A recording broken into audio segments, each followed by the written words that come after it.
এই যে আমার কাঁঠালের বিচিটা সিদ্ধ হয়ে গেছে, এখন আমি নামিয়ে নেব। এই যে আমার বিচিটা সিদ্ধ হয়ে গেছে, কাঁঠালের বিচি দেখেন কি সুন্দর হয়ে গেছে। যেরকম মাংস মুসুর ডাল ঘুটে।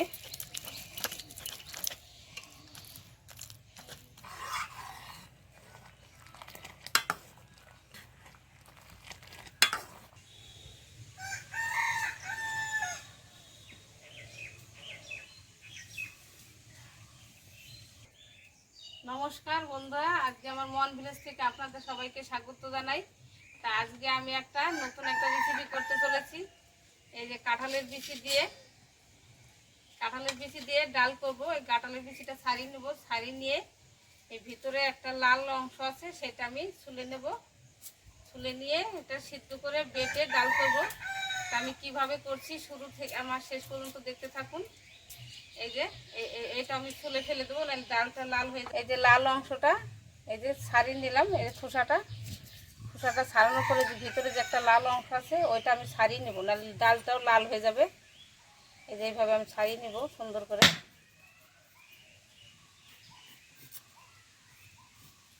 এইভাবে ছাড়িয়ে নিলে কি ডালের রংটা লাল হবে না, নাহলে লাল হয়ে যাবে। এইভাবে আমি ছাড়িয়ে নেব। এভাবে ছাড়িয়ে নিয়েছি, এখন আমি এইভাবে আবার ছুলে নেব। একটু ছুলে নিলে কষ্ট করে ভালো হবে, নাহলে এটার কষ উঠে লাল হয়ে যাবে।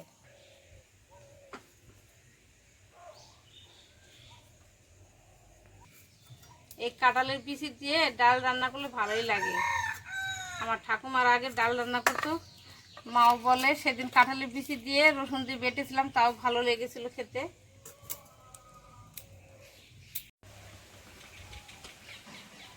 এই যে কত সুন্দর করে আমি ছাড়িয়ে নিয়েছি। এই যে খোসাগুলো এইভাবে ফেলে দিলাম, কেননা তাহলে ডালটা লাল হয়ে যাবে। এটা এখন আমি সিদ্ধ করে নেব।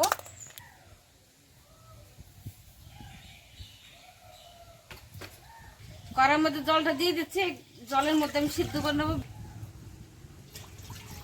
আর দেবো না।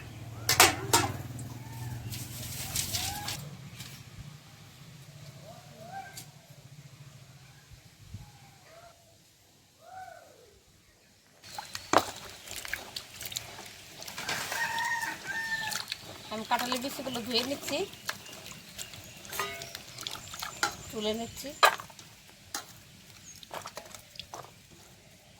কি সুন্দর হয়েছে।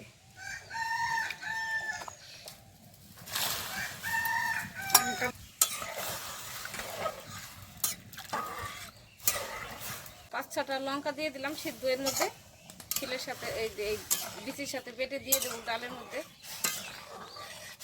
আমি এই যে রসুনগুলো ছাড়িয়ে নিচ্ছি। একটু রসুন ছাড়া তো টাইম লাগে, বড় বড় কটা রসুন আনতে হবে, নিয়ে আসবো আমাদের। এই যে আমার কাঁঠালের বিচিটা সিদ্ধ হয়ে গেছে, এখন আমি নামিয়ে নেব। এই যে আমার বিচিটা সিদ্ধ হয়ে গেছে, কাঁঠালের বিচি দেখেন কি সুন্দর হয়ে গেছে। আমি এখন নামিয়ে নিচ্ছি, জলটা সব শুকিয়ে গেছে। হ্যাঁ, আমি কাঁঠালের বিচিটা ভাবছিলাম শিলে বেটে নেবো, শিলে বাটবো না, আমি এই চামচ দিয়ে এইভাবে ঘুটে নেব। ডালের মতন সিদ্ধ হয়ে গেছে। এই যে এর মধ্যে আমি আবার 4-5টা লঙ্কা দিয়ে দিচ্ছি সিদ্ধ, লাল লঙ্কা পাকাটা।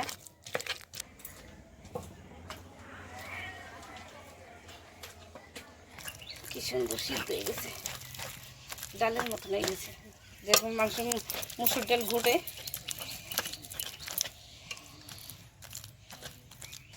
এই যে আমি জলটা দিয়ে দিচ্ছি ডালের মধ্যে, পরিমাণ মতন দিয়ে দেবো। আমি আগে দেখে নিই।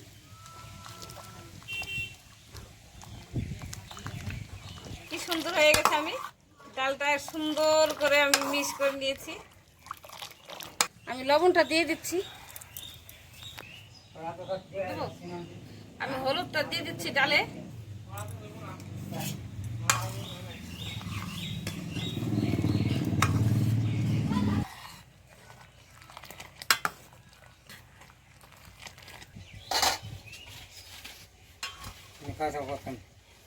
আমার ডালটা হয়ে গেছে, আমি এখন তেল পাবো, সোমবার দেবো।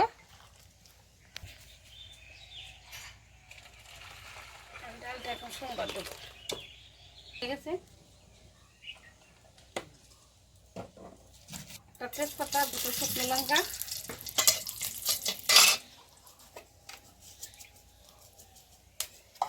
জিরে,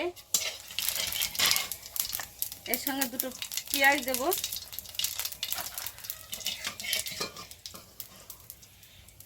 পেঁয়াজ, কিছুটা রসুন দিয়ে দিলাম,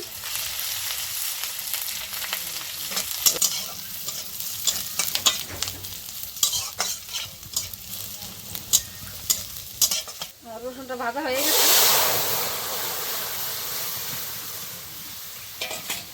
ডালের কালারটা দেখেন কত সুন্দর এসছে, কেউ বলবে না যে কাঁঠালের বিচির ডাল। এটা খেতেও খুব ভালো লাগবে, রসুন পেঁয়াজ সোমবার দিয়েছি যেহেতু। আর ডালটা হয়ে গেছে, আমি এখন নামিয়ে নিচ্ছি।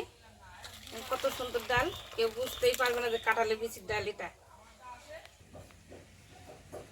আমার ডালটা দেখেন কিরকম হয়েছে, আমি তো বললাম শুরু থেকে শেষ পর্যন্ত দেখতে থাকুন। তা আমার মতন এইভাবে আপনারা রান্না করে খেয়ে দেখবেন, আমাকে কমেন্টে জানাবেন কিরকম লাগছে, আর আমার রান্নাটাও কিরকম হয়েছে তাও জানাবেন।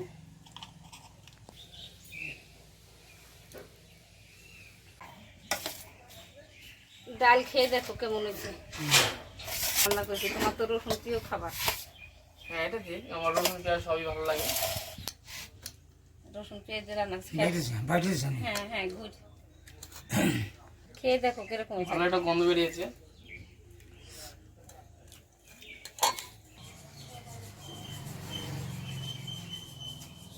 অসাধারণ অসাধারণ, মুখ ফিরছে না, কি বলবো আর। কাঁঠালের বিচি দিয়ে ডাল রান্না করলে ভালোই লাগে। ভালো হয়েছে বাবা। আমার ডাল তো এমনিতে ভালো লাগে, আবার যদি একটু রসুন পেঁয়াজ পেঁয়াজ দেওয়া যায়। এটা হলো আমার মামা, মামা এসছে এখানে, দরকার ছিল তো আমি ভিডিও করছি। আমি তার মামা দুটো খাও। এটা আমার ছোট মামা, এনে খাও। আমার ছেলে তো খুব খেয়ে নিচ্ছে, ডালে তো ভালো হয়েছে।